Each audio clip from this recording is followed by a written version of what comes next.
तो नारायण नारायण नारायण नारायण नाम गा रहा था, और नारायण तो मेरा बैरी, उस बैरी का नाम सुन नहीं सकता, इसलिए गाँव में खड़ा होकर हमें घर वापस जाकर और कयाद बड़ी प्रसन्न हुई, देखो ना मेरा पति आया भगवान का नाम ले रहा है। तो सायंकाल भोजन पाने के बाद चरण दबा रही है, तो कयाद ने फिर उस समय पूछा, कहा महाराज बताओ न वहाँ आपने क्या देखा? हिरण्यकशिपु ने फिर वही कहा, देवी वहाँ हम करने के लिए गया था, एक तोता आया, वो नारायण नारायण नारायण नारायण नाम गा रहा था, और उस रात में न जाने कितनी बार भगवती कयाद ने हिरण्यकशिपु के मुख से गोविंद का नाम गवाया है। और उसी रात कयाद ने गर्भ धारण किया, और उस नारायण नाम का प्रभाव उस गर्भस्थ शिशु पर पड़ा है। अगले दिन फिर उठा तप करने के लिए चल। कालांतर में हिरण्यकशिपु ने बड़ा घोर तप किया है, शरीर पर दीमक लग गई, केवल नेत्रों की ज्योत बची है। हिरण्यकशिपु वहां तप में बैठा है, इधर इंद्र को चिंता हो गई। इंद्र के अंदर भाव आया कि एक तो ये आतंकवादी हिरण्यकशिपु, और दूसरा इसके पत्नी कयाद के गर्भ में इसका बीज बैठा हुआ है, और कल के दिन वो भी आतंकवादी बनेगा। इसलिए कयादों के गर्भ को नष्ट करने के लिए इंद्र आया। कयादों को पकड़ करके जब ले जाने लगा, वो शिक्षण देवता नारद आए, इंद्र को खूब डांटा, इसको कहाँ ले जा रहा है? इंद्र ने कहा कि हिरण्यकशिपु का बीज इसके पेट में बैठा है, कल के दिन ये भी राक्षस बनेगा, ये भी वहां देवताओं पर प्रहार करेगा, त्रिलोकी में हाहाकार मचा देगा। तब नारद ने समझाया, इसके पेट में कोई राक्षस नहीं है, इसके पेट में तो भगवान का परम भक्त बैठा है। तो नारद जी कयादों को लेकर के गए, खूब भगवान की कथाएं सुनाई। गर्भ में बैठा हुआ बालक उन कथाओं को सुनता है, और गर्भ में ही भगवान से प्रेम हो गए। नारद जी को अपना गुरु मान करके भगवान हरि को अपना इष्ट मान लिया। इधर हिरण्यकशिपु विंध्याचल पर्वत पर बैठा हुआ ब्रह्मणे नमः, और उसी क्षण पितामह ब्रह्मा प्रकट हुए। अब पितामह ब्रह्मा कहते हैं, योत्तिष्ठ भद्रं ते, योत्तिष्ठ भद्रं ते, तपस्वी दोषिकाश्यप। हरे कश्यप नंदन, तुम्हारा जो तप है पूर्णता की ओर बढ़ रहा है, इसलिए उठो। तो हिरण्यकशिपु उठा, कहा मांग क्या चाहिए? हिरण्यकशिपु ने कहा हजार अमर बना दो। पितामह ब्रह्मा ने कहा ये वरदान नहीं दे सकता, धरती पर जिसका जन्म हुआ है उसको मरना ही होता है। तो बड़ी चालाकी से एक ही श्वास में अनेकों वरदान मांगा। कहा ठीक है, जो मैं मांगूंगा वो दोगे? पितामह ब्रह्मा ने कहा मांग के दे।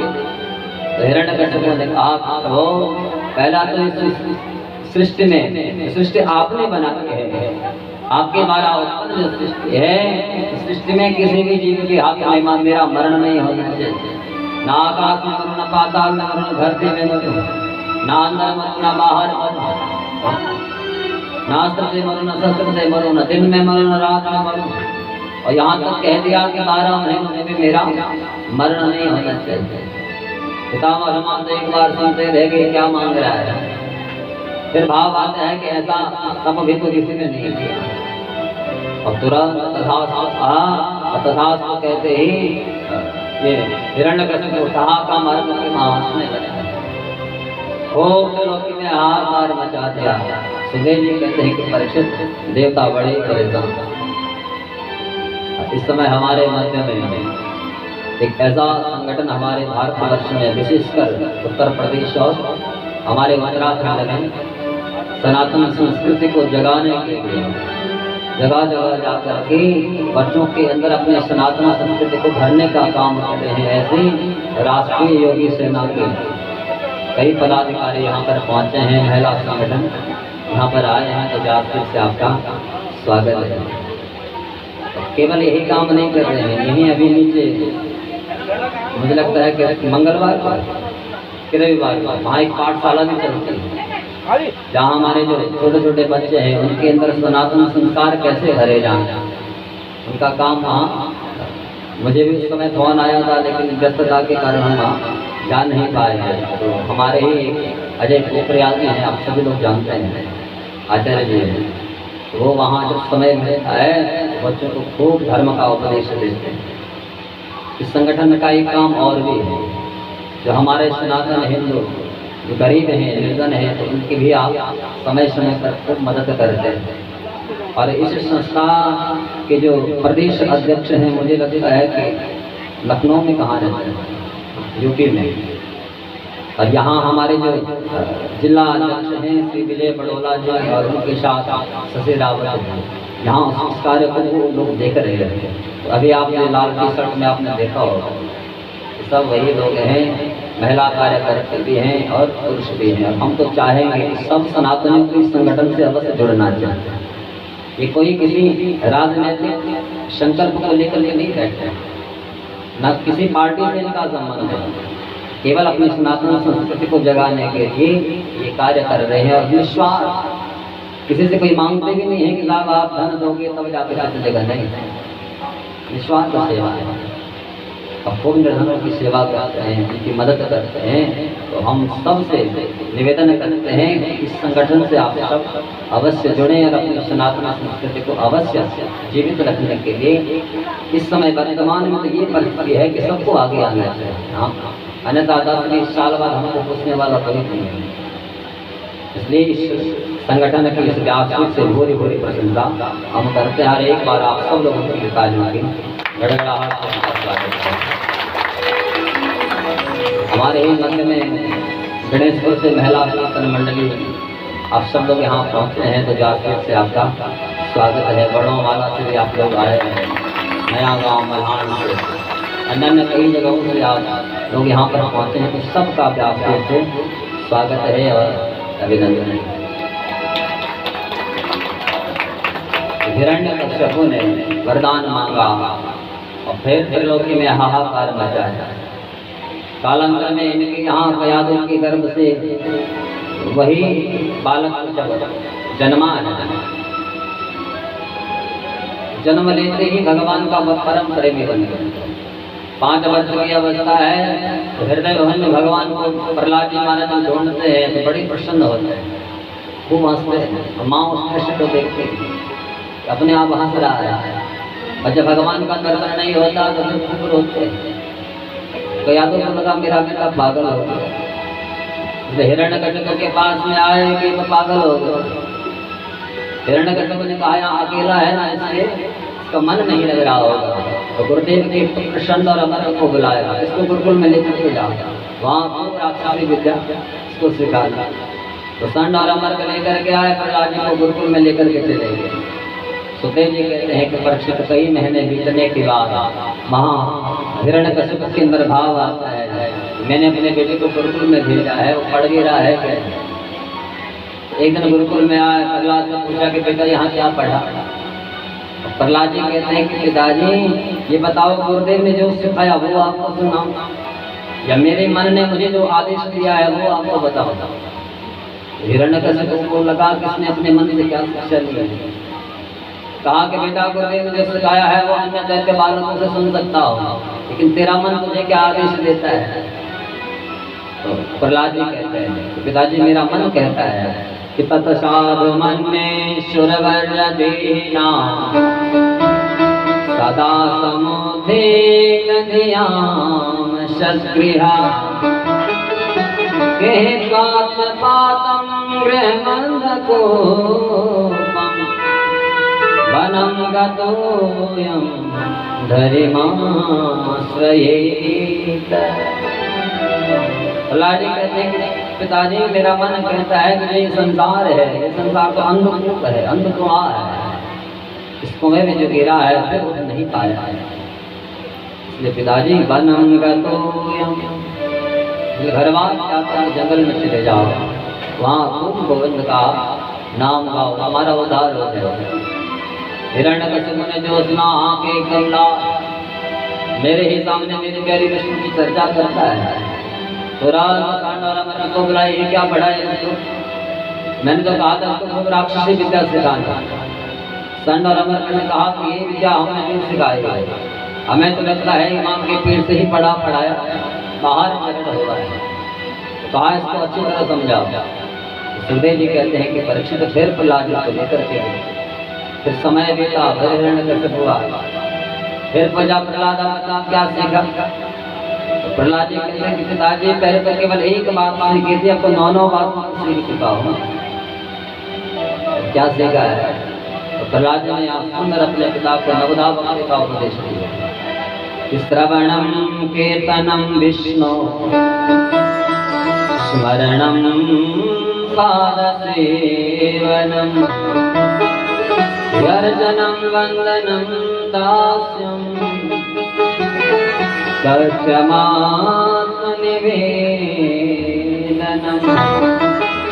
पिताजी 9 मार्ग है भगवान से जुड़ने के, एक भी पकड़ लिया आपका वो था।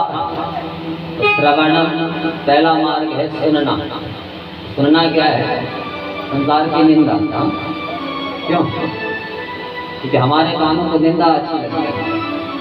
कई लोगों का स्वभाव है प्रशंसा अच्छा नहीं लगती। किसी के उनके सामने प्रशंसा करो तो एकदम मुंह मोड़ के चले जाएगा, और किसी की निंदा कर लो तो कान खड़े हो जाएंगे। लेकिन कानों से संसार की निंदा नहीं सुननी है। भगवान की कथा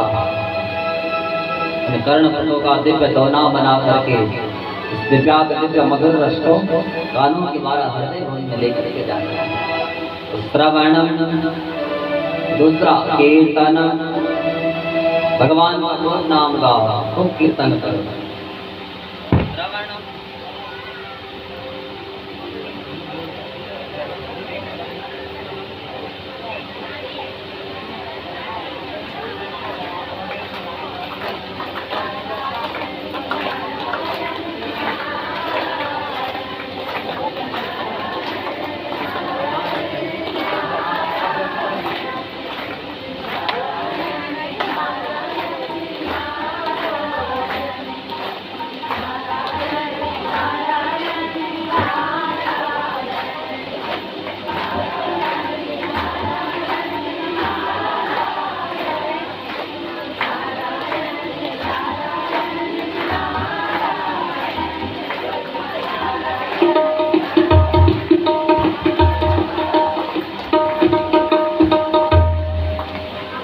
श्रवणम कीर्तनम विष्णु स्मरणम।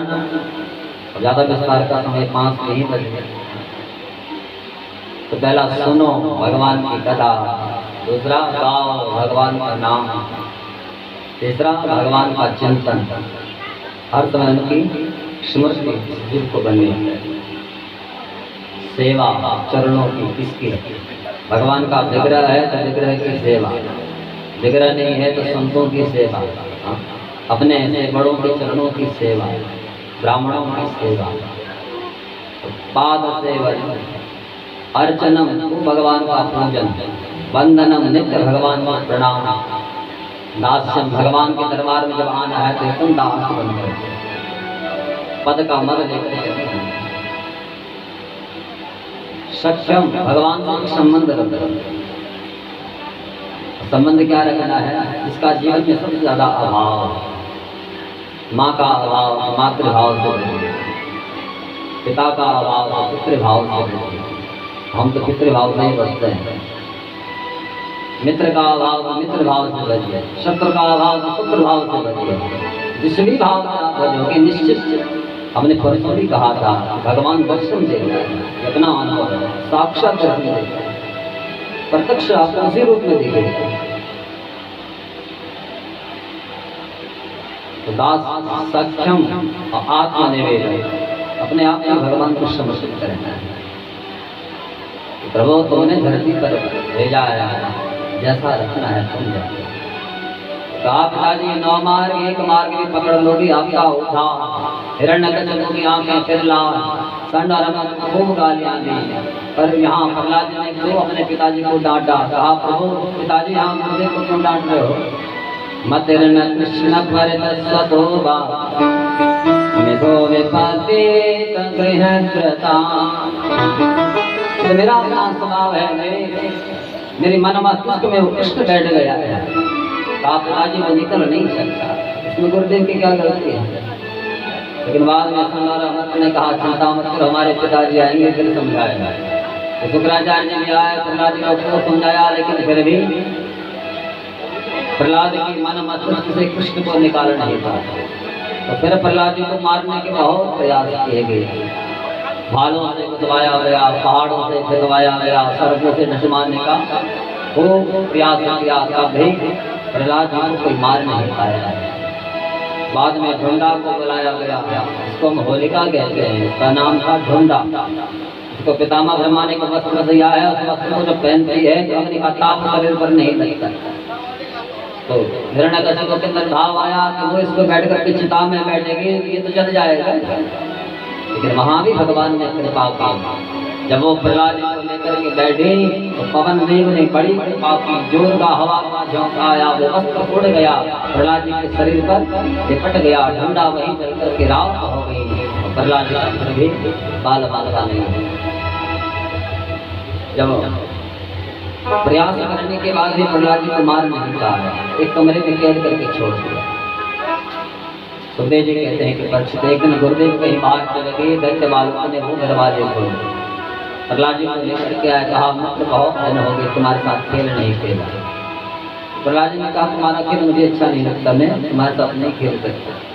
यदि इच्छा है तो मैं मेरे गुरुदेव ने खेल बताया है वो आपको बताऊं और आप आपको खेल तब आपके साथ खेल सकते हैं।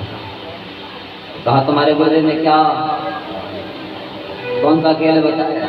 तो पहले तो कुछ शिक्षा प्रद बातें, कौमार चरित्राज्ञो सर्वान् भागवता। कहा बालपन में हमारे अंदर भाग धर्म की भावना, भगवान का प्रेम है, भाव होना चाहिए। बाद में गुरुदेव ने एक और मुझे रास्ता दिया है, तो गोविंद का नाम गाओ। तो गाएंगे कैसे? प्रहलाद जी ने कहा मैं अपने घरों से घड़दार मदिरा लेकर के आओ, फिर आपको सिखाता हूँ। दैत्य वाला घर में गए, घड़दार मदिरा लेकर के आए, प्रहलाद जी के साथ महाप्रभु का खूब नाम गाने लगे। तब तक आए संत और अमर भाव आया, ये यहाँ तो खूब गोविंद का नाम गा रहे हैं। दौड़े दौड़े गए हिरण्यकशिपु के पास में, तुम्हारे बेटे ने महासाव को भक्त बना दिया। हिरण्यकशिपु को बड़ा को पाया, प्रहलाद जी को लेकर गया। तो सांड और अमर को यही कहा तुम्हारे पिता ने तुमको याद किया है। प्रहलाद जी एकदम खड़े हुए, कहा कि मित्रों तुम यहाँ गोविंद का नाम गाते रहो, हम थोड़ा भगवान का अपने पिताजी से मिल करके आते। मित्रों ने कहा कि हमारा मंडलेश्वर तू, अब तू हमको छोड़ करके चला जाएगा तो ये मंडल किस काम की? तो तू चल रहा है तो हम भी चलेंगे। तो आगे आगे प्रहलाद जी, पीछे पीछे दैत्य बालक गोविंद का नाम गाते हुए जब हिरण्यकशिपु की राजमहल के सिंह द्वार पर पहुंचे। यहाँ भागवत जी में लिखा है एक बार तो हिरण्यकशिपु की ताली बज गई, उसके कर्ण रंग में भगवान का जब नाम हो गया, इसके मुख से भी गोविंद का नाम निकलने लगा। तो यहाँ लिखा है प्रविष्ट कर्ण रंध्रे,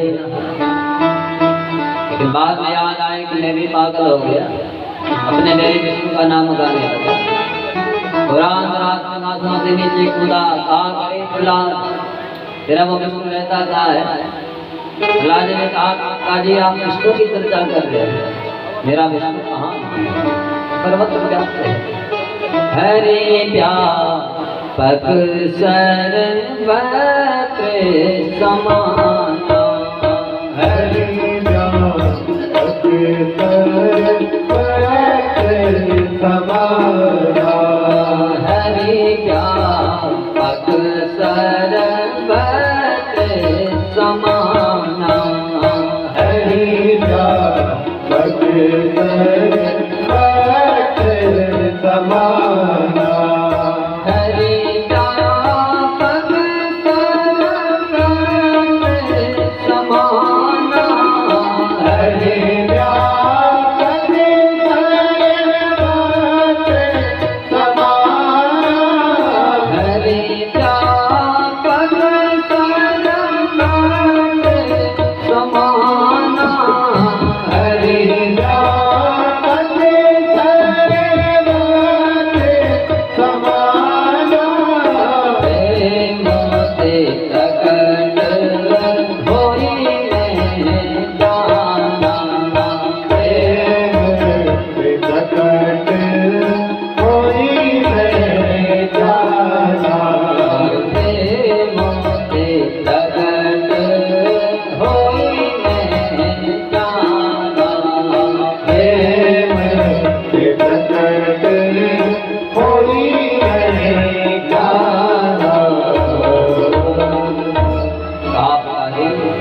मेरा वो कृष्ण कण में रहता है, दिखता उसी को है जिसके लिए, जिसके अंदर उसके लिए प्रेम है।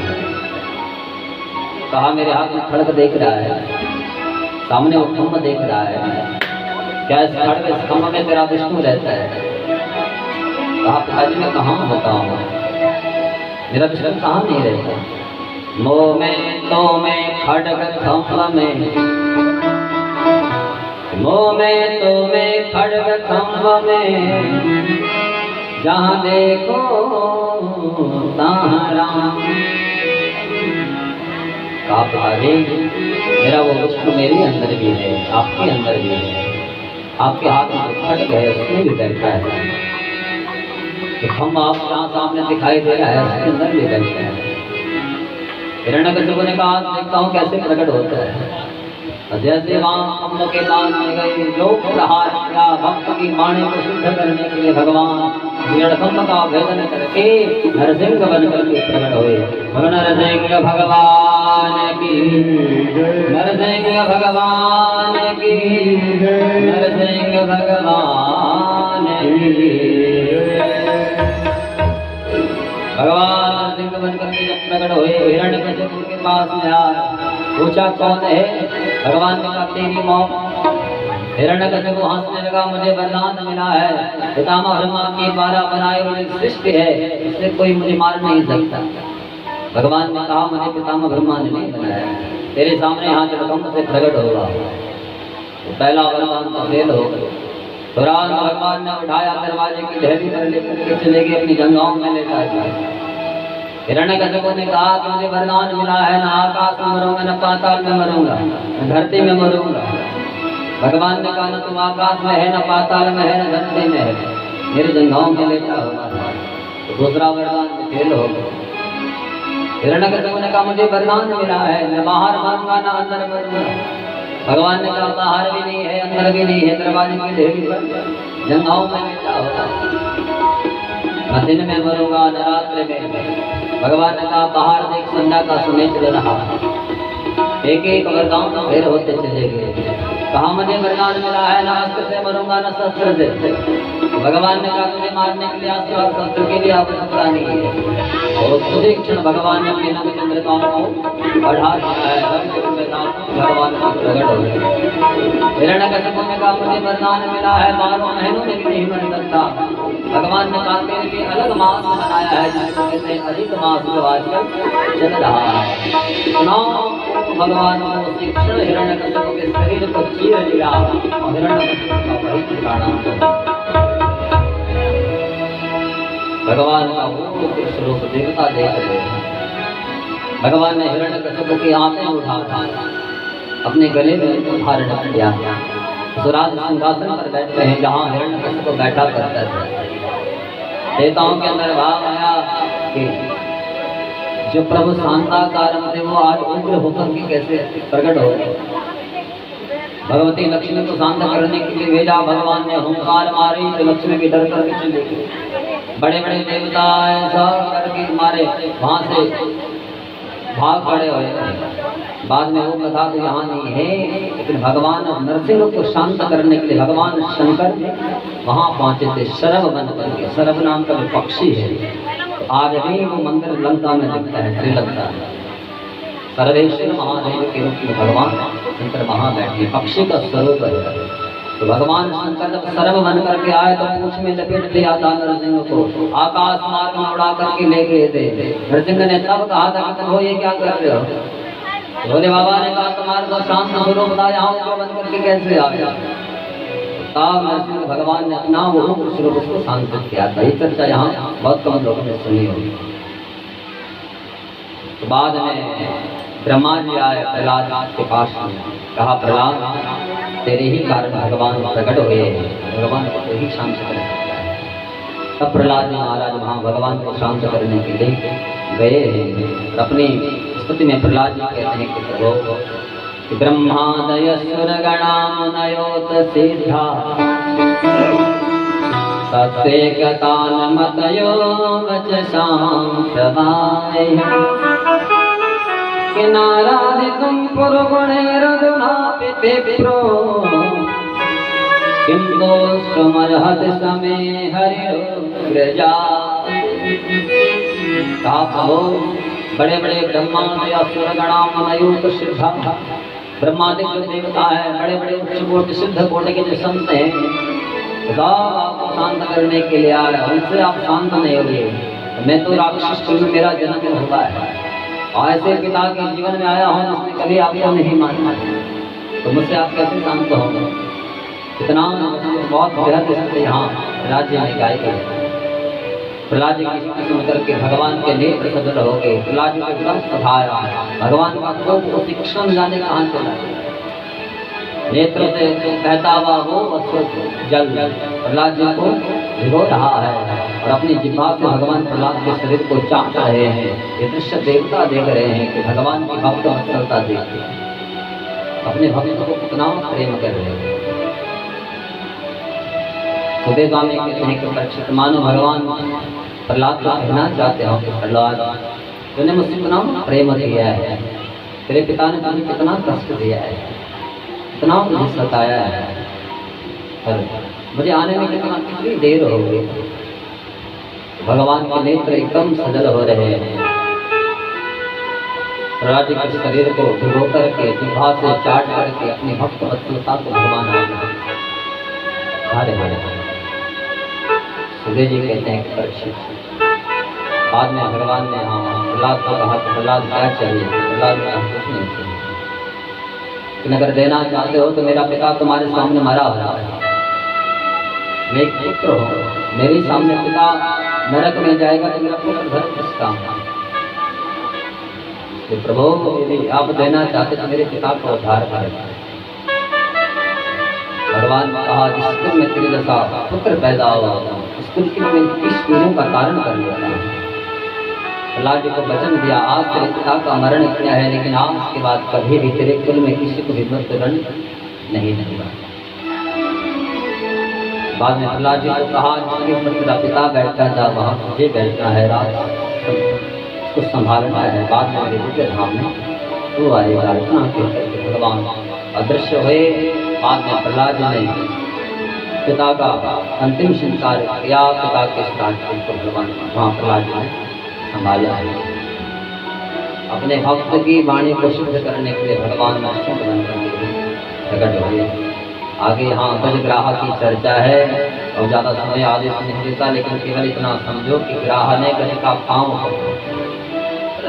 रक्षण करने के लिए भगवान आए तो ग्राह है काल और गज है जीव हम सब के पीछे काल पड़ा हुआ है कब हमारे चरण पकड़ ले कब हमको अपना व्याल बना दे अपना ग्रास बना दे तो हाथी का पांव पकड़ लिया था ग्राह ने अंत में जाकर के भगवान को पुकारा था भगवान आए थे गज पर भी कृपा की और ग्राह पर भी भगवान ने कृपा की बाद में यहाँ समुद्र मंथन की चर्चा है कथा तो सबने सुनी है 14 रत्नों की प्राप्ति लेकिन सार इतना है कि वहाँ जब मंथन हुआ सबसे पहले विष निकला अंत में जाकर के अमृत ऐसे ही हमारे जीवन में भी मंथन होता है सबसे पहले विष ही निकलता है और अंत में जाकर के अमृत तो किशोरावस्था में मंथन होता है काम रूपी विष निकलता है जिसने उसको समझ लिया उसका तो कल्याण और जो उसमें लीन हो गया तो उसका पतन हो जाता है किशोरावस्था जो हमारे बहुत 15-25 समय ऐसा है जिसको जीवन का बसंत कहते हैं वहाँ मन जहाँ लगेगा वही ये जीव पहुँचता है अच्छी जगह मन लगाओगे तो अच्छे ही बनोगे बुरी जगह मन लगाओगे तो पतन हो जाएगा तो वहाँ विष निकला यहाँ काम रूपी विष निकलता है अंत में जाकर के जब हम कामयाब होते हैं तो ये समझ लो हमको वहाँ अमृत फल की प्राप्ति हुई ऐसे ही वहाँ अमृत अंत में जाकर के निकला और दैत्य ने छीन लिया था भगवान मोहनी बन करके आए थे फिर उस अमृत को भगवान ने छीना 2 पंक्तियाँ बैठाए वहाँ एक पंक्ति में दैत्य एक पंक्ति में दानव एक स्वरभानु नाम का दैत्य वहाँ देवताओं की पंक्ति में बैठा भगवान जब अमृत फैलाने लगे तो उसने भी पी लिया सूर्य और चंद्रमा के मध्य में बैठा था तो भगवान को कहा कि वही तो दैत्य है उसने तो अमृत पी लिया तो अमर हो गए भगवान ने तुरंत सुदर्शन को आज्ञा दी इसका सिर काट दिया लेकिन अमृत पीने के कारण अमर हो चुका था तो पितामह ब्रह्मा ने उसको ग्रह बना दिया राहु और केतु के रूप में परिणत कर दिया तब से सूर्य और चंद्रमा पर प्रतिशोध की भावना उसके अंदर आज भी उन पर ग्रहण लगाता है। चंद्रमा पर राहु की छाया पड़ते है तो चंद्र ग्रहण होता है, सूर्य पर पड़ती है सूर्य ग्रहण होता है। दैत्यों को लगा यहाँ इन्होंने हमारे साथ छल किया है। क्षीर सागर के तट पर घोर संग्राम, जिस संग्राम में दैत्यों का राजा बलि मारा गया, मृत्यु उसको प्राप्त हो गई। दैत्य घबरा गए और राजा बलि का पार्थिव देह लेकर के गुरु शुक्राचार्य के पास में आए और गुरु शुक्राचार्य ने मंत्र संजीवनी विद्या के द्वारा राजा बलि को पुनर्जीवित किया है। बाद में अपने शिष्य के लिए विश्वजित यज्ञ किया, जितने ब्राह्मण वहां बैठा है सबको कहा तुम्हारे जीवन का जो पुण्य है इस राजा को समर्पित करो। तो विश्वजित यज्ञ करने के बाद राजा बलि ने फिर स्वर्ग पर चढ़ाई की, मार मार के देवताओं को स्वर्ग से भगा दिया। स्वर्ग की सत्ता पुनः दैत्यों के हाथ में। राजा बलि वहां के राजा बने। इधर चिंता हुई देवताओं की मां अदिति को। अदिति एक दिन कश्यप जी के पास में आए और सुबह जी कहते हैं कि परीक्षित आज से पहले कभी उस कक्ष में नहीं गए जहाँ तप में बैठते हैं। कौन? कश्यप जी महाराज। एकदा कश्यपस्य, इसलिए हाँ एकदा शब्द का प्रयोग किया, आज से पहले वहां कभी नहीं गए। एकदा कश्यपस्य आश्रमं भगवान गा, निरुत्सवं निरानंदं समाधिर्विरतश्चिरा। जहाँ कश्यप जी ध्यान में बैठे थे वहां पहुंचे। कश्यप जी ने जब देखा कहा क्या यहाँ कैसे आए? भगवती अदिति कहती है कि देखो ना, स्वर्ग का वैभव मेरे मित्रों को भोगना चाहिए था, तो स्वर्ग के वैभव को दैत्य भोग रहे हैं, इसलिए मुझे अपने पुत्रों का सुख चाहिए। तो कश्यप जी ने यहाँ अदिति को एक व्रत बताया जिसका नाम है पयो व्रत। इसमें शर्त है कि केवल पय का ही पान करना है और उन स्त्रियों को अवश्य करना चाहिए जिनकी संतान नहीं हो रही है। नियम क्या है? होता कब है तो फाल्गुन प्रतिपदा से लेकर के द्वादशी पर्यंत इस व्रत को किया जाता है। तो प्रतिपदा से पूर्व जो अमावस्या आती है उस दिन जहाँ सुवर जलते हैं उनके चरणों की मिट्टी अथवा जहाँ सुवरों ने मिट्टी को खोद रखा हुआ उस मिट्टी को उठाना है। अमावस की रात को अपने शरीर में उसका लेपन करना है और पूरी अमावस की रात वो मिट्टी का लेप अपने शरीर पर रखना है। अगले दिन जैसे ही प्रतिपदा लगती है उसमें स्नान करना है और प्रतिपदा से लेकर के द्वादशी पर्यंत अन्न का भक्षण नहीं करना, केवल दूध पीना है। नाम ही इसका प्रयोग रहते हैं और निश्चित उसके जीवन में संतान आएगा। अथवा जो स्त्रियां अपने पुत्रों के सुख की कामना चाहती हैं, वैभव की कामना चाहती हैं, तो उनको भी ये व्रत करना चाहिए। वैसे भागवत जी में दो व्रतों की चर्चा है, पुंसवन और प्रयोग व्रत। तो पुंसवन व्रत तो पूरा एक वर्ष का है, अगहन मास में प्रारंभ होता है। अगहन कहते हैं मार्गशीर्ष को, तो मार्गशीर्ष महीने में प्रारंभ होता है। कार्तिक पूर्णिमा में जाकर उसको उसका पारायण होता है, तो वो तो एक वर्ष का है। लेकिन ये व्रत केवल 12 दिन का है।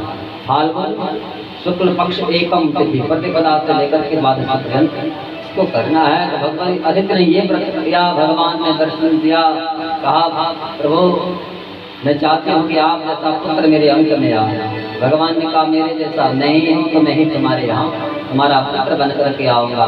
कालांतर में भगवान हरि वामन बन करके इनके जीवन में आए। कथा बहुत बेहद है, सबने सुनी है। तो देवानाम कार्य साधक, देवताओं की कार्य सिद्धि के लिए भगवान वामन का प्राकट्य हुआ है। तो भिक्षा में राजा बलि से त्रिलोकी को ही मांग लिया जाए।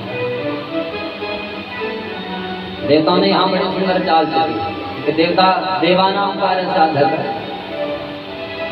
स्वकार्य कुशला, अपने कार्य को बनाने में देवता बड़े कुशल होते हैं। इसलिए वामन को वहाँ भेज दिया और देवगुरु बृहस्पति को भी साथ में भेज दिया कि जाओ एक पवित्र पहनाओ। तो इससे क्या होगा?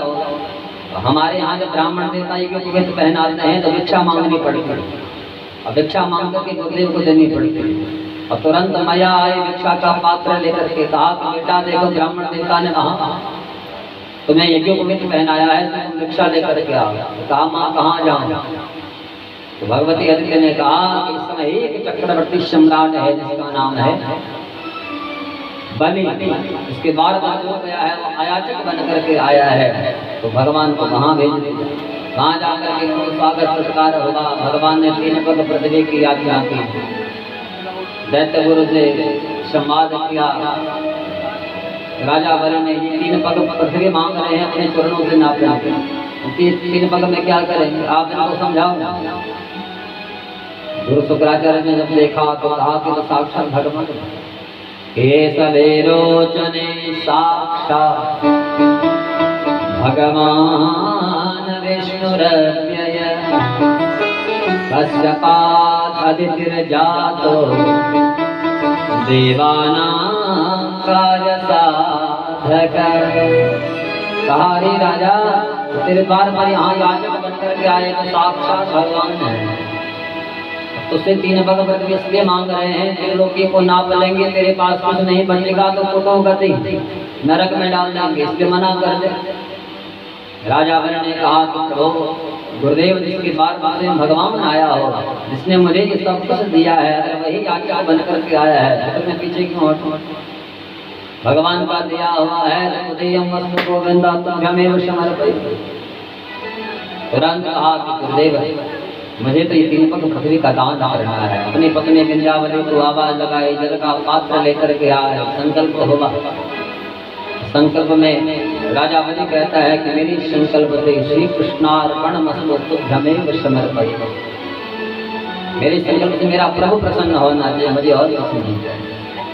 तो जैसे संकल्प होगा, भगवान वामन से विराट बने, 1 मैल ब्रह्मलोक में पहुंचा दिया, 1 है नीचे शीतल लोक में पहुंचा दिया, तो ही पैरों में त्रिलोकी को नापा। पितामह ब्रह्मा ने पैर के दर्शन के चरण धोए, वही धार धरती पर जब गिरी तो 10 लोगों में परिणत हुई, और उसे में एक धारा गंगा की है, जिसको हम गंगा कहते हैं, जो गौमुख से निकलती है। जैसे 10 धाराएं निकली थी हमारे यहाँ केदारखंड में, उसका बड़ा वर्णन है। सुखदेव जी कहते हैं कि परीक्षित 3रा पग जब रखने के लिए नहीं मिला, भगवान ने पाश में बांध दिया। राजा बलि ने कहा कि राजा आप बता 3रा पग कहाँ रखा?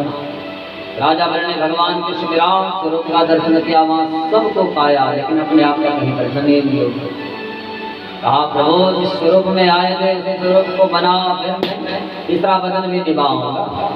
तो भगवान मानो विराट से वामन बने, तब कहा कि राजा आप बता 3रा पग कहाँ रखा? राजा बलि कहता है कि प्रभु जब आपने मेरा सब कुछ ले लिया, मेरा राज ले लिया, कोष ले लिया, परिवार ले लिया, समाज ले लिया, प्रजा ले लिया, तो मुझे क्यों छोड़ा? आपके विराट रूप में मैंने सबका दर्शन किया है, लेकिन अपने आप को कहीं नहीं पाया। ये पदम कृतेयम पुरुषेर्षणे में तुरंत भगवान का चरण उठाया, अपने माथे पर रखा, अपने आप को भगवान को समर्पित कर दिया। भगवान ने राजा बलि को हृदय से लगाया, कहा कि राजा तूने मुझे इतना दिया है, इसलिए मैं भी तुझे कुछ देना चाहता है। कहा कि जाओ शीतल लोक में एक माँ का राज्य संभालो। राजा बलि जाने लगे, फिर वापस आए। भगवान ने कहा जाने की इच्छा नहीं है। राजा बलि ने कहा कि वो जाने की तो आपकी आज्ञा है, लेकिन ये तो बताओ कि आपका दर्शन कब होगा? भगवान ने कहा चिंता मत कर, शीतल लोक में जिस भी दरवाजे से बाहर आएगा वहाँ मेरा दर्शन पाएगा। तो आगे आगे राजा बलि चले तो पीछे पीछे भगवान को जाना पड़ा। और जैसे शीतल लोक में आए, जिस भी दरवाजे से बाहर आते हैं वहाँ जाटीवान बन करके भगवान खड़े। भगवान मान की सुंदर लोक में चिंता हुई लक्ष्मी को। 4 महीने से भगवान वहाँ के दिखाई नहीं थे, लेकिन नारद जी से पूछा भगवान कहाँ है? नारद जी ने कहा वहाँ मांगने गए थे, बंधन में पड़ गए। सारी घटना सुनाई। तो श्रावण शुक्ल पक्ष पूर्णमासी के दिन भगवती लक्ष्मी ही शीतल लोक में चली गई। वहाँ भैया भैया कह करके राजा बलि को पुकारने लगे। तो राजा बलि के अंदर भाव है मेरे तो कोई बहन ही नहीं है, ये मुझे बहन कहने वाले कौन आए? और जब तक लक्ष्मी से कुछ कहते तब तक लक्ष्मी ने साड़ी का पल्लू ही फाड़ दिया, राजा बलि के हाथ पर बांध दिया। राजा बलि के अंदर भाव आया इसने तो मुझे भाई बनाना, मेरा भी धर्म बनता है इसको कुछ देने का। तो कहा कि बहन बताओ मुझे क्या चाहिए? तो भगवती लक्ष्मी कहती हैं कि भैया मेरे पास सब कुछ है, लेकिन केवल उनकी कमी की गौड़ीवान को इशारा। तो राजा बलि की समझ में आए तो साक्षात भगवती लक्ष्मी है। जो अपने पति को पाने के लिए यहाँ आई है, तुरंत माँ लक्ष्मी के चरणों में नतमस्तक हो गए और तब से हम रक्षाबंधन का त्योहार मनाते हैं। और मंत्र भी वही कहते हैं, ये न बद्धो बलि राजा दानवेंद्रो महाबलः तेन त्वां प्रतिवदनामि रक्षे मांचल भगवती लक्ष्मी भगवान को लेकर के गोलोक में अवस्थित हुई है। आगे यहाँ मत्स्यावतार की पावन चर्चा सुना करके प्रलय का वर्णन, 4 प्रकार के प्रलय होते हैं, प्रलय, महाप्रलय, आत्मांतिक प्रलय और नित्य प्रलय। इसी के साथ भागवत के अष्टम स्कंद को विराम नवम स्कंद में प्रवेश। यहाँ 2 वंशों की चर्चा, सूर्य वंश और चंद्र वंश। सूर्य वंश में राघवेंद्र प्रकार का प्राकट्य है, चंद्र वंश में भगवान श्री कृष्ण आए हैं। सत्यदेव जी कहते हैं कि परीक्षित दोनों में ज्यादा अंतर नहीं है। राम जी के जीवन में मर्यादा, कृष्ण के जीवन में चंचलता, चपल पर है। ये राम कृष्ण दो एक हैं, राम कृष्ण दो एक हैं, अंतर नहीं निमेष, इनके नयन गंभीर हैं, उनके चपल विशेष। राघवेंद्र सरकार के जीवन में मर्यादा, संसार में जीना कैसे है ये राम ने सिखाया। पिता और पुत्र का संबंध भाव कैसा होना चाहिए, माँ और बेटे का संबंध भाव कैसा होना चाहिए, राघवेंद्र सरकार की लीला से हमको सीखना है। और भगवान कृष्ण की जो लीला है, हमने प्रथम दिवस में चर्चा की थी, उनकी लीला को समझने के लिए राम जैसी मर्यादा जीवन में होनी चाहिए, तब जाकर के कृष्ण की लीला समझ में आती है। अन्यथा हमको काम की लीला प्रतीत होती है। मर्यादा रहेगी तो तब पता लगेगा जीव और ब्रह्म की मिलन की लीला है। इतना बृहद यहाँ सूर्य वंश है। सुखदेव जी कहते हैं 100 साल तक मैं गाता रहूं तब भी सूर्य वंश का मैं विस्तार नहीं कर पाऊंगा, इतना बृहद। और सूर्य वंश की एक विशेषता है, यहाँ जितने भी राजा हुए हैं बिना पुत्र कामदृष्टि के इनके जीवन में पुत्र नहीं आया, संतान नहीं आया। संतान को पाने के लिए पुत्र कामदृष्टि यज्ञ करना पड़ा, तब जाकर के इनके जीवन में संतान आई। तो भगवान नारायण के नाभि कमल से ब्रह्मा का प्राकट्य है। ब्रह्मा के बेटा मरीचि, मरीचि के बेटा कश्यप, कश्यप के बेटा विवस्वान सूर्य, यहीं से सूर्य वंश का विस्तार हो रहा है। विवस्वान सूर्य के बेटा हुए हैं प्रातदेव मनोश्रद्धा नाम की पत्नी, हीरा नाम की बेटी वशिष्ठ बाबा के द्वारा सुचिम उनको बनाया गया। प्रातदेव मन ने फिर तपस्या करने के बाद 10 दिन के जीवन में आए और इनसे यहाँ सूर्य वंश का विस्तार हो रहा है। इसी वंश में सरियाती नाम के राजा हैं, जिनके 100 पुत्र हुए हैं। सबसे बड़े बेटा हैं ककुदमी की बेटी है रेवती। रेवती का विवाह भगवान कृष्ण के भाई बलराम जी के साथ में हुआ है। इन्हीं के वंश में नवक हुए हैं। नवक के बेटा नाभाग हुए हैं। नाभाग के बेटा परम भागवत अम्बरीश जी महाराज, जो भगवान की अस्त्रियों में सेवा करते थे। ये भी बड़ी सुंदर कथा है, उतना समय मुझे आदेश नहीं देता। तो हरिश्चंद्र के बेटे नवक के बेटा नाभाग हुए हैं। नाभाग के बेटा अम्बरीश हुए हैं। सुखदेव स्वामी कहते हैं कि परीक्षित एकादशी का व्रत करने के बाद भगवान ने इनको अपना सुदर्शन ही समर्पित कर दिया था और दुर्वासा जी के पीछे वो सुदर्शन पड़ गए थे जब अम्बरीश का उन्होंने आराधना की। भगवान ने दुर्वासा को बताया कि मैं तो अम्बरीश जैसे भक्त के अधीन हूँ और तुम उनका अनादर करके आए हो। भगवान ने यहाँ अपना पार करता दुर्वासा जी को बताए थे कि मेरे भक्त का अपराध करने वाला इसका रक्षण मैं भी नहीं कर पाता।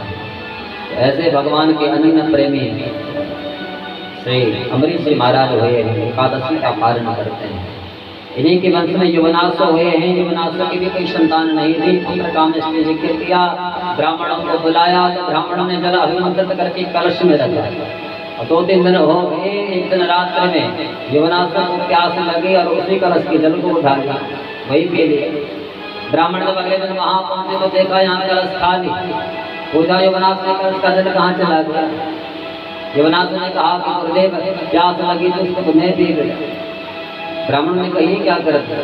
अरे वो जल तो तुम्हारी पत्नी के लिए रखा था। कहा गुरुदेव क्या होगा? होना क्या है? मंत्र तो एकदम सच्चे हैं। उनकी शक्ति बड़ी बड़ी है। इसलिए उस जल को तुम्हारी पत्नी को पीना था, उनके पेट से संतान आने दे। अब तो तुमने पी लिया तो तुम्हारे पेट से संतान आएगी।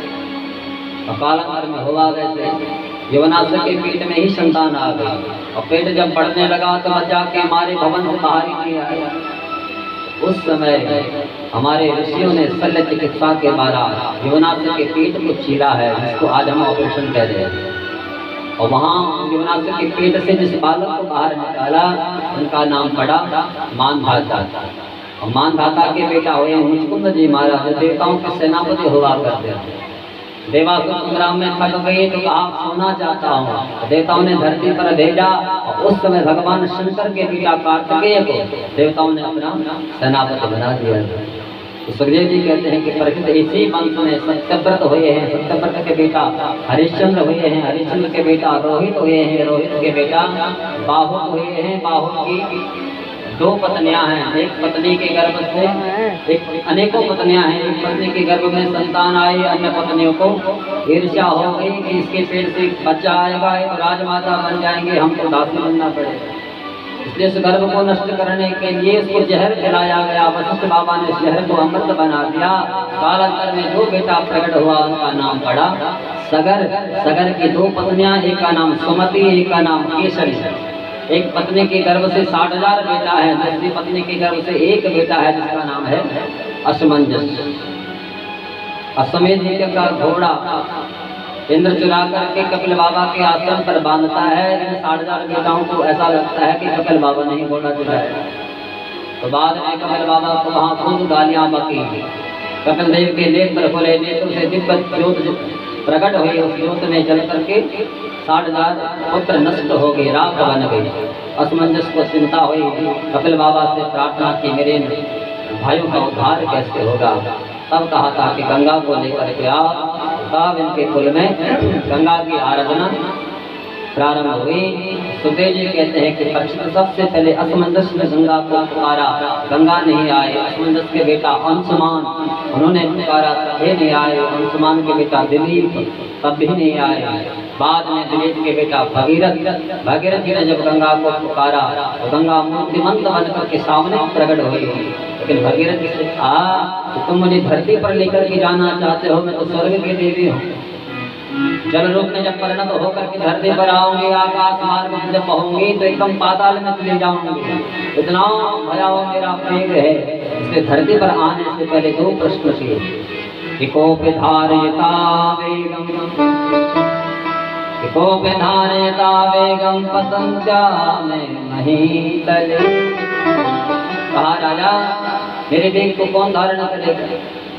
और दूसरा प्रश्न किया कि किं चाहं न भुवं यास्यै नरामया मृजन्त्यघं मृजामि तदघं पुत्र राजस्तत्र विचिन्त्यताम्।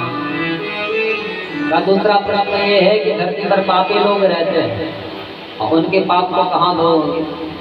तो भगीरथ जी ने बड़े सुंदर जवाब दिए। कहा कि माँ तुम कहते हो धरती पर पापी लोग रहते हैं, लेकिन पुण्यात्मा भी तो हैं, बड़े बड़े धर्म महात्मा भी तो हैं, बड़े बड़े अमलात्मा विमलात्मा महात्मा भी तो हैं। तो जब तुम में स्नान करेंगे तो पापियों का पाप उनके पुण्यों के प्रताप से नष्ट हो जाएगा। तुम्हारी जो पवित्रता है उस पवित्रता पर कभी आँच नहीं आ सकती। और दूसरा तुमने प्रश्न किया वेग को कौन धारण करेगा। कहा कि तुम्हारे वेग को साक्षात भगवान शंकर अपनी जटाओं में धारण करेंगे। जो भोले बाबा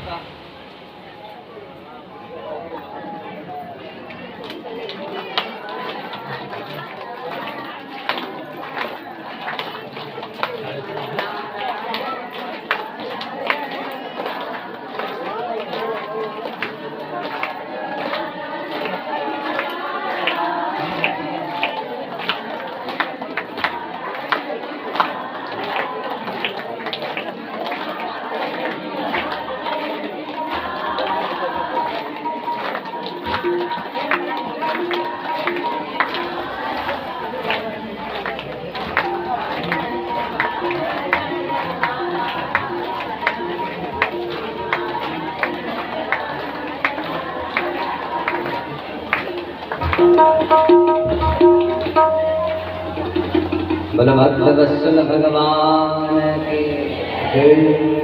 मैंने आपको वचन दिया था एक भी कथा नहीं छोड़ूंगा। 335 अध्याय की कथा आप तक अवश्य पहुंचाऊंगा। अब कहीं विस्तार करना पड़ेगा तो कहीं केवल स्पर्श। तो बाद में गंगा स्वर्ग से निकली, सबसे पहले ध्रुवलोक में आया, ध्रुवलोक को पावन किया, फिर ध्रुवलोक से नीचे उतरे, सप्तऋषि मंडल में आया, सप्तऋषि मंडल को पावन किया, फिर सुमेरु पर्वत पर आया, तो सुमेरु पर्वत को पावन किया, फिर हिमालय में आया, हिमालय में आकर के भगवान शंकर ने अपने जटाओं में गंगा को धारण कर लिया, विशाल वेग को भोले बाबा ने अपनी जटाओं में ही उसको घुमा दिया। बाद में भगीरथ जी की याचना पर एक जटा खोली, वहां से गंगा की धारा को अमुख से भगवान शंकर ने बहाई है। आगे आगे भगीरथ जी पीछे पीछे गंगा दौड़ रही है। मार्ग में जन्म ऋषि हवन कर रहे थे, हवन की सामग्री को बहा करके ले गए। बड़ा काम आया तो गंगा को इतनी गए। भगीरथ जी महाराज ने जन्म ऋषि से कहा कि बाबा मैं उनकी उद्धार करके जा रहा था, गंगा तो आपके पेट में चली गई। खूब आग्रह किया था, जन्म ने क्यों गंगा को प्रकट किया है, तब जानना भी नाम आया। भगीरथ जी महाराज भगवती गंगा को लेकर के गंगा सागर में आए। पितरों की राख का स्पर्श हुआ, दिव्य शरीर धारण करके 60,000 पुत्र वहां प्रकट हो गए और भगीरथ जी के ही सामने भगवान के दिव्य धाम को चले गए। तो गंगा की अद्भुत महिमा शास्त्रों के पात्रों में संतों ने खूब भर कर की है।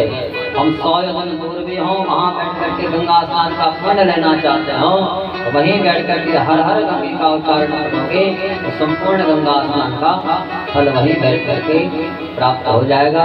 इस प्रकार से गंगा धरती पर आए और पावनी करके उसका नाम लोग पुकारते हैं और दुनिया के कलमशों को धोने का काम माँ गंगा करती है। बोल गंगा मैया। आगे इन्हीं के वंश में खटवांग हुए हैं। खटवांग के बेटा दीर्घबाहु, दीर्घबाहु के बेटा रघु, रघु के बेटा अज, अज के बेटा महाराज दशरथ, जिनके यहाँ भगवान 4 रूपों में आए, राम लक्ष्मण भरत और शत्रुघ्न के रूप में। और अवधवासियों पर भी भगवान राम ने बड़ी कृपा की है। रामचंद्र में संपूर्ण बृहद रूप से वहाँ विस्तार जिसका वर्णन है। राम कथा सुनाने लगे तो 9 दिन चाहिए। लेकिन परसों कोई हमसे कह रहा था कि कथा के, नरेंद्र जी कह रहे हैं, कथा के माध्यम से थोड़ा इतना बता देना कि दशरथ जी महाराज जिन राम से इतना प्रेम करते थे, कहा कि तो राम ने वहाँ निशाना क्यों बनाया, वरदान क्यों मंगवाया, समझना जरा। इसकी चर्चा है राम की।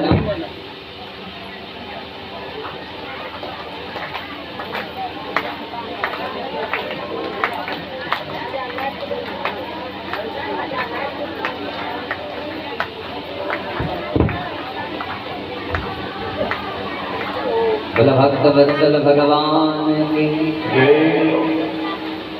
वैसे अगर देखा जाए तो रामायण का सबसे पवित्र पात्र है कैकेयी। तो उनका प्रश्न भी यही था कि कैकेयी ने वरदान क्यों मांगा। एक बार विश्वामित्र दशरथ जी के पास में आए थे और कहा था कि वहाँ ताड़कादि जो असुर हैं वो खूब सताते हैं, हम कोई के अनुष्ठान करने नहीं देते।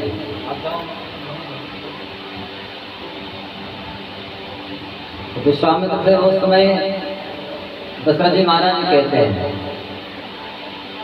मैं सब कुछ दे सकता हूँ, लेकिन गुरुदेव राम देत नहीं बनत गोसाई।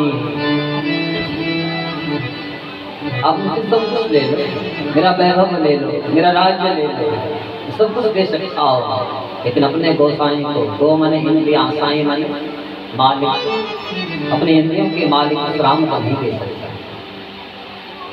कहा कि गुरुदेव मछली शायद जल के बिना रह जाए, लेकिन ये दशरथ राम के बिना नहीं रह सकता है। और उस दृश्य को जब राम ने देखा, मैं जिस हेतु यहाँ धरती पर आया हूँ, पिताजी का ये प्रेम देख करके मुझे लगता है मेरा वो हेतु पूर्ण नहीं होगा। तो तुरंत मुझे कहा कई मैया के पास कहा था माँ तुमको मेरा ही काम करना है। पिताजी तो मुझको इतना प्रेम करते हैं, अपने से दूर भेजना ही नहीं चाहते। अब मैं यहाँ रावण का संहार करने के लिए आया है। जब अवध से बाहर नहीं जाऊंगा तो रावण का उद्धार कैसे करूँ, उसका संहार कैसे करूँ? इसलिए माँ तुमको तुम्हारे पास दो वरदान शेष हैं, तो तुमको मेरे लिए मांगना है और मुझको यहाँ इस अवध से तुमको बाहर भेजना है। कहने का दुनिया मुझे क्या कहेगा? भगवान कहा माँ तुम्हारा नाम संसार में अमर हो जाएगा, तुम्हारे नाम की बराबरी ही नहीं कर पाएगा। इसलिए कैकेयी ने राम का कार्य किया है और जब वरदान मांगा तो बड़ी चतुरता से मांगा। लोगों को लगता है कैकेयी ने अपने बेटे के लिए राजतिलक मांगा है, लेकिन सत्यता तो ये है कैकेयी ने अपने बेटे के लिए राजतिलक नहीं, अपने बेटे की निंदा मांगी। कैकेयी ने जब वरदान मांगा बड़ी चतुरता से मांगहूं एक बर भरत ही टीका, मांगहूं एक बर भरत ही टीका, मांगहूं एक बर भरत ही टीका, मांगहूं एक बर भरत ही टीका। कैकेयी ने क्या वरदान मांगा? आपसे वरदान चाहते हो कि भरत ही टीका। और संसार के सामान्य प्राणियों ने अर्थ लगाया कि कैकेयी टीका मांग रही है, इसका मतलब तिलक मांग रही है। सत्यता का ये टीका शब्द है वो हमारे यहाँ निंदा अर्थ में प्रयोग होता है। हम कहते देखो नहीं बड़ा टीका टिप्पणी करता है, हाँ बड़ी निंदा करता है। तो कैकेयी ने इतनी चतुरता से वो वरदान मांगा कि अगर मेरा बेटा वहाँ राजपीठ पर बैठता है, उसका राजतिलक यहाँ होता है, तो दुनिया में इसकी निंदा हो जाएगी। देखो ना जिस पद पर इसके बड़े भाई को होना चाहिए उस पद को छोटे भाई ने छीन लिया और संसार में इसकी अपकीर्ति फैल जाएगी। तो कलंक अपने ऊपर मोल ले ले। लोग कहते हैं कि कैकेयी ने राम को वनवास भेजा, इसलिए दुनिया उसका नाम अपनी बेटी का नाम कैकेयी नहीं रखती। लेकिन सत्यता यह है कैकेयी की कोई बराबरी नहीं कर सकता। जिसने कलंक जीवन में मोल ले लिया लेकिन राम का कार्य किया। आज कितने लोग ऐसे हैं भगवान का कार्य कर रहे हैं और जो कर भी रहे होंगे उसको खूब नाम रख रहे हैं। अब पिछली बात अब यहाँ कथा हो रही, किसी ने हमको कहा नहीं, कोई कह रहा है कि वो तो कमाने का साधन बना रहा है। वो व्यक्ति भी यहीं बैठा है, मैं जानता भी हूँ, बैठे हैं उनको पहचानता भी हूँ। ये कमाने का साधन है। ये तबलियाल ने जो यहाँ उनके साथ कार्यकर्ता लोग लगे हैं, नरेंद्र जी, प्रकाश जी, दलवीर जी, विक्रम जी, अन्य जो इतने लोग यहाँ बैठे हैं वो कमाने के लिए कर रहे हैं, अपने घर का पैसा लगा करके इस कार्य को कर रहे हैं। तुम तो आए होंगे लिफाफा यहाँ चढ़ाया है, उन्होंने तो नहीं कहा था कि आप लिफाफा चढ़ाओ। शब्द आए मेरे कान में उस समय, हमने कभी बोला नहीं। ये अच्छी बात नहीं है। जो अच्छा कार्य कर रहा है तो उसको भी करने नहीं दे रहे। कल तो अपने आप आगे आना चाहिए और जो आ रहा है तो उसको भी करने नहीं दे रहे। ऐसी भावना दुर्भावना अपने जीवन में भी नहीं लानी चाहिए। कैकेयी ने राम का कार्य किया, जगत में अमर होगी, उसकी कोई बराबर नहीं कर सकता। लोग अपनी बेटी का नाम इसलिए कैकेयी नहीं रखते हैं क्योंकि इसकी बराबरी करने वाला कोई इस धरती पर पैदा ही नहीं होगा। जिसने जीवन में कलंक मोल ले लिया, उनका बेटा खुद कहता है तो कलंक नहीं है, लेकिन कैकेयी फिर भी मौन रहती है कि राम का कार्य किया है। तो भक्ति का पथ ही ऐसा है, भगवान के पथ पर चलता है, दुनिया उसको पागल कहती है। मीरा को दुनिया ने पागल कहा, लेकिन परिणाम क्या होगा? स्वयं भगवान को आना पड़ा, मीरा को उठाना पड़ा, अपने नहीं धीरे करना पड़ा। भक्ति के पथ पर अनेकों संकट आते हैं, लेकिन साथ देने वाला वो परमात्मा है। तो नरेंद्र जी को शायद उनका जवाब नहीं मिला होगा। वैसे यहाँ एक एक बात रावण को देखकर, रावण जैसा विद्वान कोई होगा जिसके यहाँ ब्रह्मा स्वयं वेद पढ़ाने आते थे, नारद जी को वहाँ संगीत का गान करने के लिए वहाँ लंका में जाना पड़ता था। ऐसा बल पराक्रमी, ऐसा गौरवशाली कोई हो सकता है? चतुरता देखिए रावण की। अगर राम के साथ युद्ध ही करना होता तो सबसे पहले भगवान राम से लड़ने के लिए चला जाता, लेकिन अपने आप सबसे अंत में आया, क्योंकि जानता है मैं जाऊंगा, राम मेरा उद्धार कर देंगे और फिर यहाँ से अपने अवध के लिए प्रस्थान कर जाएंगे। लेकिन मेरे इस लंका का क्या होगा? जो सबसे पहले लंका वासियों को भेजा, राम के हाथ में मरेंगे तो इनका उद्धार हो जाएगा। अपने आप सबसे अंत में आया, अपने ही देखते देखते अपनी संपूर्ण लंका का उद्धार कर। एक एक पाप, भरत जैसा प्रेमी, लक्ष्मण जैसा भाई, सीता जैसी बहू, एक ही जैसी माँ, राम जैसा बेटा, दशरथ जैसा पिता, दशरथ जैसा प्रेमी। चर्चा करने लगे तो फिर तो समय निकल जाएगा। तो सुखदेव जी ने एक ही श्लोक में संपूर्ण राम कथा का सार गाया है। विगुरवरति चक्राजो गतरदनमनं पद्म पदभ्यां प्रयाया पाणश परसाक्षमाभ्यां नृतपदजो यो हरे प्राणजाभ्यां वैरव्यां सुरपर्णख्या प्रिय विरहरुषारोपितभ्योर्विजिम्ब प्रस्रावधर्मधशेतो फलदवदहना कौसलेन्द्रो बतान। एक ही श्लोक में कैसे राम धरती पर आए, कैसे ताड़काल असुरों का संहार, जनक के यहाँ जाकर के सीता स्वयंवर, सीता को लेकर के आना, कैकेयी के द्वारा वरदान मांगना, राम को वनवास, दशरथ जी का प्रणाम, पंचवटी में जाके रहना, शूर्पणखा के नाग कानों को काटना, रावण का सीता का हरण करना, हनुमान सुग्रीव के साथ मित्रता होना, बाली का संहार, लंका में जाकर के लंका वासियों का वध करके, रावण का संहार करके विभीषण को वहां का राज्य देना, फिर वापस अवध में आकर के सिंहासन को पाना, यही तो राम का दया है। एक ही श्लोक में संपूर्ण राम कथा का सार गाकर के राम कथा को यहाँ विराम आए। दशम स्कंद में प्रवेश चंद्रवंश का निरूपण, यहाँ चंद्रवंश में भगवान श्री कृष्ण का प्रकट होना। तो भगवान नारायण के नाभ कमल से ब्रह्मा का जन्म, ब्रह्मा के बेटा अत्रि, अत्रि के बेटा चंद्रमा, चंद्रमा के बेटा बुध, बुध के बेटा पुरुरवा, और पुरुरवा के बेटा 6 बेटा हुए हैं, आयु, सुतायु, सत्यायु, रय, विजय और जय। इन्हीं से यहाँ चंद्रवंश का विस्तार हुआ है। इन्हीं के वंश में गाधी नाम के राजा, सत्यवती नाम की बेटी ऋचिक मुनि को ब्याही गई। तो ऋचिक मुनि के जीवन में जब सत्यवती आई तो मन में भाव आया, मेरे ससुर के यहाँ एक ही बेटी थी, इसको तो मैं लेकर के आ गया, और सासू माँ और ससुर रहेंगे कैसे? तो 2 औषधियाँ बनाई, एक ने ब्रह्मत्व का भान किया, एक ने क्षत्रियत्व का भान किया, क्योंकि ऋचिक मुनि ऋषि हैं, ब्राह्मण हैं, और जो सत्यवती हैं वो क्षत्रिय की बेटी है। तो एक में क्षत्रियत्व का भान किया कि हमारे सासू माता इस औषधि को खाएंगे, इनके यहाँ जो बेटा आएगा वो बड़ा बल पराक्रमी होगा। और एक में ब्राह्मणत्व का भान रखा कि मेरी पत्नी औषधि को खाएगी तो हमारे यहाँ जो बेटा आएगा उसके अंदर ब्राह्मण जैसे गुण होंगे। लेकिन सत्यवती ने वहाँ औषधि की अदला बदली कर दी, जो औषधि अपने आप खाने थे वो अपनी माँ को पास पहुँचा, जो माँ को खाने थे स्वयं खा गया। और ऋचिक मुनि को जब पता लगा तो खूब डांटे, क्या कर दिया, उससे होगा क्या?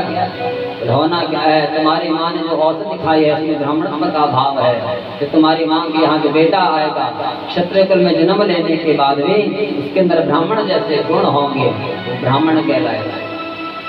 और तुम्हारे यहाँ जो बेटा आएगा वो आतंकवादी होगा, उसके अंदर जो क्षत्रिय जैसे गुण होंगे। सत्यवती ने कहा मुझे ऐसा बेटा नहीं चाहिए। तो कहा चिंता मत कर, तेरा जो पौत्र होगा उसके अंदर वो गुण आएगा।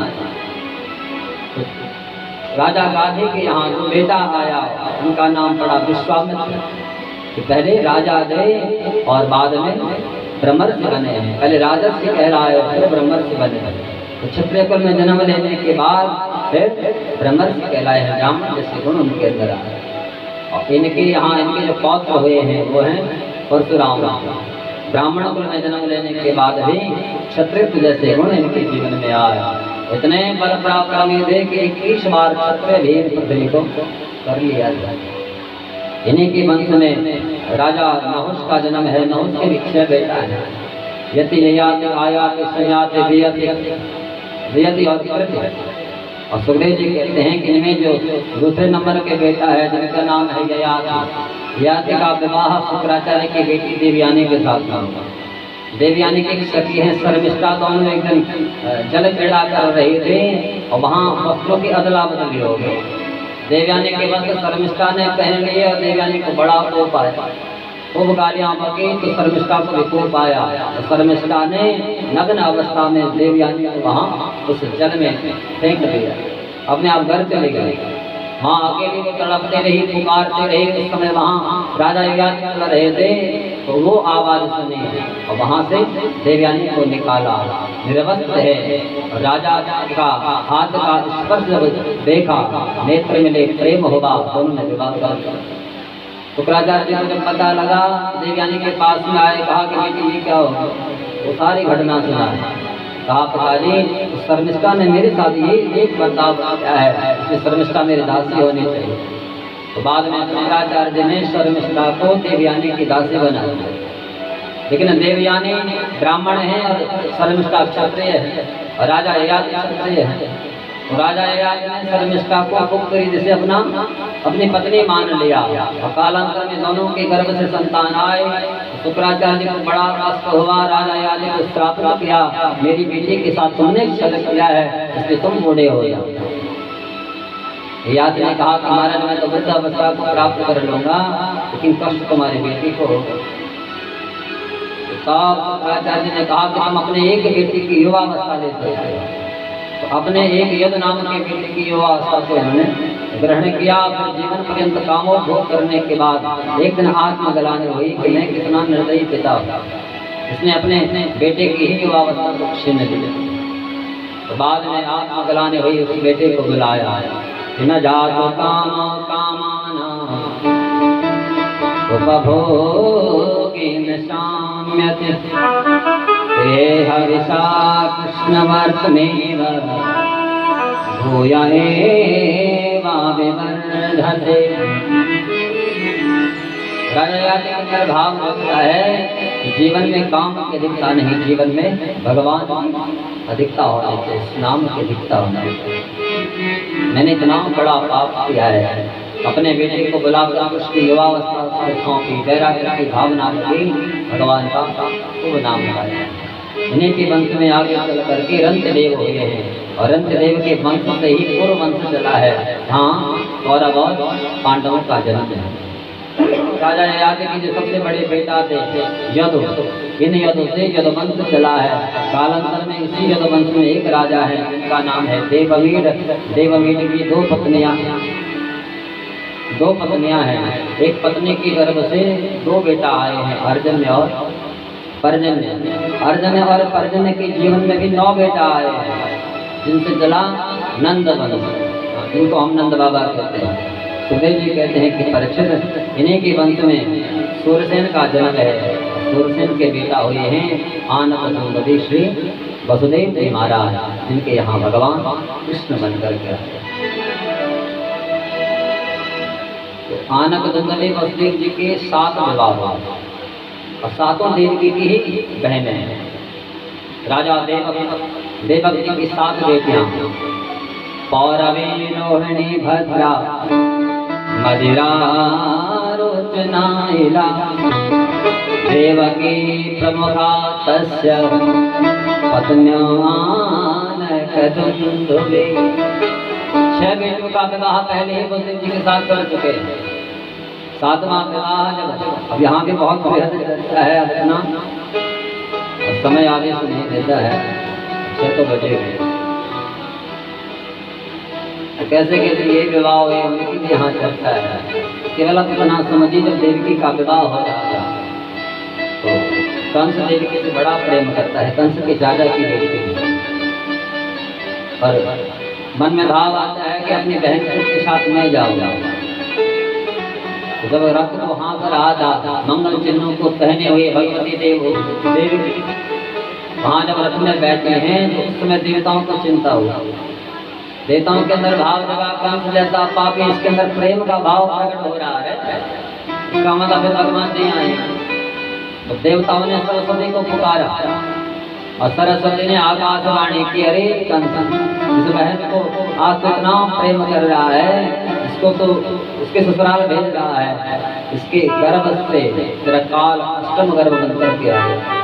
यस्यास्ताम अष्टमो गर्भो,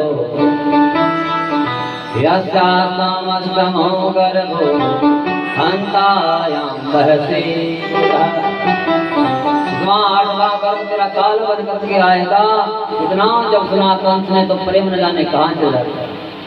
हाथ में खड़ग उठाए और देवकी के केश पकड़ लिए, धरती पर पटक दिया और जैसे ही मारने के लिए आए वसुदेव ने समझाया, ये क्या कर रहा है, तो तेरी बहन है, दूसरा इसके मंगल चिन्ह भी नहीं उठे और अभी मारेगा तो लोग तेरे जीवन को कलंकित कर देंगे, कैसा भाई है। उसने अपनी बहन को उस समय मारा जिस समय उसके मंगल चिन्ह लगे हुए। तो कहा तुमने सुना नहीं, इसका 8वां गर्भ तेरा काल है। वसुदेव ने कहा इसका 8वां गर्भ तेरा काल है तो भाई तो मुझे 8वें गर्भ से है, इसको क्यों मारता है? अरे इसके एक एक पुत्र को लाकर तुझे दे दूंगा, तेरी इच्छा जो करूंगा। कंस को पता है तो वसुदेव जी मारा सत्यवादी है। सुदेव जी कहते हैं कि परीक्षा बाद में यहाँ दोनों को मुक्त किया है। कालांतर में देवकी के गर्भ से पहला पुत्र आया, इसका नाम कीर्तिमान रखा हुआ। जैसे कंस के पास में लेकर के आए, कंस ने वसुदेव जी के भाव पढ़ा कि समत्व की भावना को लेकर के आए, कोई दुख भी नहीं है, कोई आनंद भी नहीं है। और भाई तो मुझे 8वें गर्भ दे है। उसने कहा कि वसुदेव जी महाराज बालक को लेकर के चले जाओ। तो वसुदेव जी उस बालक को लेकर के जा ही रहे थे, वो दृश्य देखा नारद जी ने। नारद जी के अंदर भाव आया, कंस के अंदर दया आ गई तो भगवान नहीं आए। तो तुरंत आए, फूल की 8 पंखुड़ियां कंस के सामने रख दी। कहा कंस पंखुड़ियों को गिनी कितनी है? तो कंस ने गिनना प्रारंभ किया। कहा तो 8 है। तो पहले नंबर से जब गिने थे 8 निकले। कहा दूसरे से गिनना शुरू कर, गिनता चला गया तो पहले नंबर की 8वीं, तीसरे से गिनना शुरू किया तो दूसरे नंबर की 8वीं आई। ऐसा जब प्रत्येक पंखुड़ी से गिनना शुरू किया तो प्रत्येक पंखुड़ी 8वीं निकली। कहा गुरुदेव क्या खेल खेल रहे हो? तो खेल नहीं खेल रहा, भगवान कहते हैं कि मैं प्रत्येक जीव में बैठा हूँ। मैं मानसून जीव लोग, मैं तो प्रत्येक जीव के हृदय में बैठा हूँ, प्रत्येक के अंदर मैं बैठा हूँ। तो कंस ने कहा कि न जाने वो किसके अंदर बैठा हो, पहले के अंदर भी बैठता है, 8वें के अंदर भी बैठता है। या यूं कहें कि पहले नंबर का 8वां भी बन सकता है, 8वां नंबर का पहला भी बन सकता है। तो कंस की बुद्धि भ्रमित हो गई, तुरंत गया वसुदेव जी के हाथ से वो बालक छीना, धरती पर उसको पटक दिया। प्राणांत हो गया। चलते चलते 6 बालकों का संहार करने के बाद 7वें गर्भ में भगवती देवकी अपना देखती है, कभी रोती है कभी हंसती है। सप्तमो वैष्णवं धामं यमनन्तं प्रचक्षते गर्भो बभूव देवक्या हर्षशोकविवर्धनम्।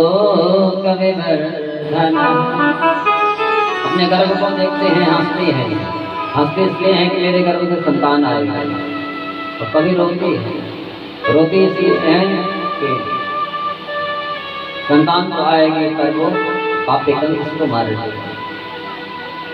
उस दृश्य को भगवान ने देखा, भगवान ने तुरंत योग माया को बुलाया कि वहाँ देखो मेरी माँ की क्या स्थिति है।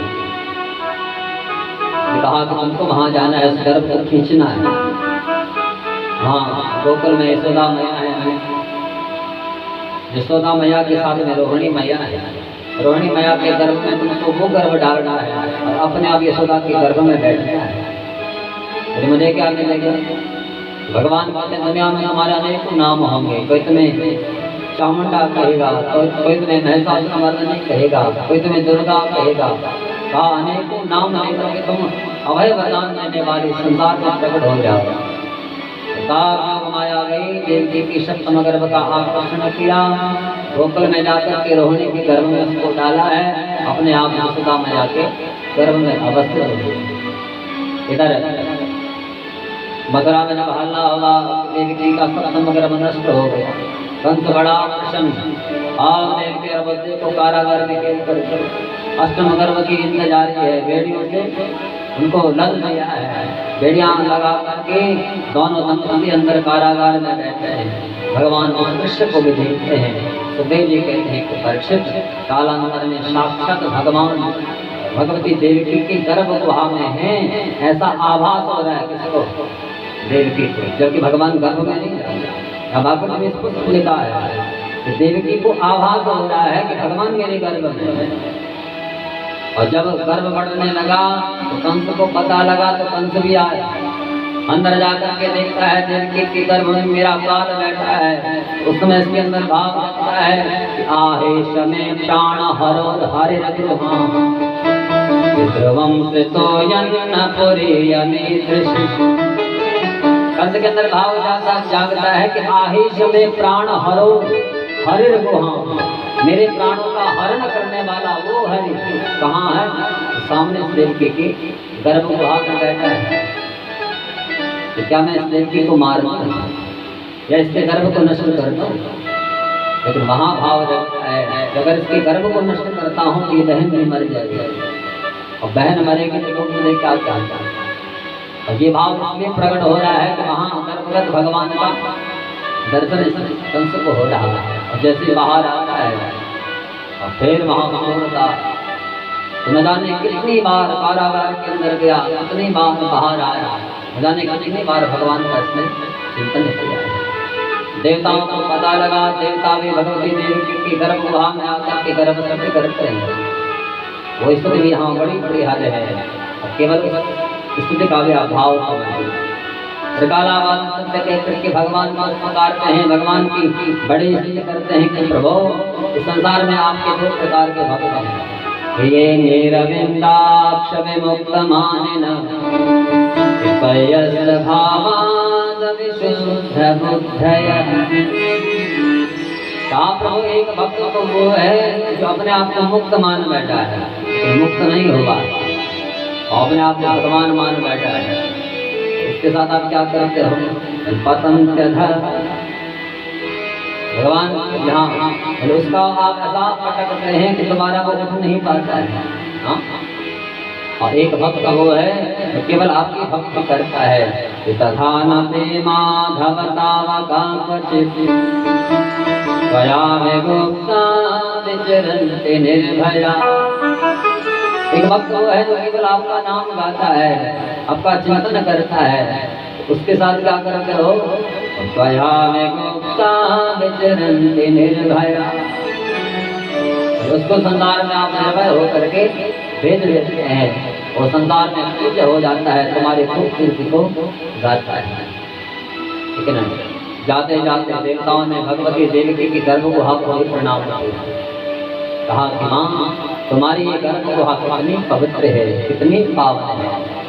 ऋषांबते कुक्षिगत परत्वमा हंसेन साक्षात् भगवान भवाय। करोड़ों ब्रह्मांडों को अपने पेट में रखने वाला वो ब्रह्मांडों का नायक वो कहाँ है? तुम्हारे पेट में समाहित है। तुम्हारी ये गर्भ गुहा कितनी पावन हो। भगवती देवी की गर्भ गुहा को भी प्रणाम किया है। समय आया अथ सर्वगुणोपेता काला परम शोभन। उत्सव मनाएंगे हम गोकुल में जाकर के, यहाँ कारागार बनेंगे। देखिए आनंद गोकुल में आया, कारागार में उत्सव मनता तो सबको मार देता। हाँ? हमारे यहाँ पहाड़ों में ये प्रथा है, जैसे कारागार में जन्म हुआ वहीं तो उत्सव मनाते हैं, लेकिन उत्सव यहाँ नहीं मनेंगे। केवल 10 मिनट की चर्चा, जब गोकुल में पहुंचेंगे फिर उत्सव में चलेंगे। अधा सर्वगुणोपेतः काला परम शोभन। सुंदर समय आया, भादों का महीना है, अष्टमी तिथि है, बुधवार है, रोहिणी नक्षत्र है, मध्य रात्रि का समय। और उस मध्य रात्रि में देवक्यां देवरूपिण्यां विष्णु सर्वगुहासन।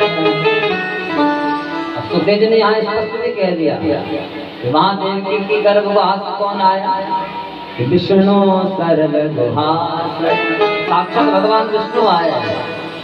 इसका मतलब लाला तो नहीं आया। जब लाला नहीं आया तो फिर हम यहाँ उत्सव कैसे मनाते हैं, और वो भी कारागार में। तो साक्षात भगवान विष्णु ही वहां प्रकट हुए, लक्ष्मी नारायण बनकर के आए और वहां उस अद्भुत बालक का दर्शन करते हैं दोनों संतन। तमद्भुतं बालकमम्बुजेक्षणं चतुर्भुजं शंखगदायुधायुधं। वो बालक जो 4 हाथ लेकर के आया है, देखने में तो आता है कि संसार का बालक 2 हाथ लेकर के आता है, लेकिन तो यहाँ चतुर्भुजं 4 हाथ लेकर के आया है। संसार का बालक जब माँ के पेट से बाहर आता है तो नेत्र बंद होते हैं, लेकिन ये अम्बुजेक्षण बड़े बड़े भगवान ने आके कर संसार का बालक निहत्ता है, और ये 4 हाथ में शंख चक्र गदा पद्म लेकर के वहाँ प्रकट हुआ है। संसार का बालक नंगा माँ के पेट से बाहर धरती पर आता है, लेकिन यहाँ भगवान पीताम्बर धरम, पीताम्बर को धारण करके हुए मातृ से बाहर आया है। बड़ा अद्भुत बालक है। देवकी और बलदेव ने कहा कि प्रभु हमने आपको पहचान लिया। भगवान ने कहा कौन हो? देवकी और बलदेव कहते हैं कि विदितो भगवान साक्षात पुरुष प्रकृति आप इस प्रकृति से परे रहने वाला वो नारायण है।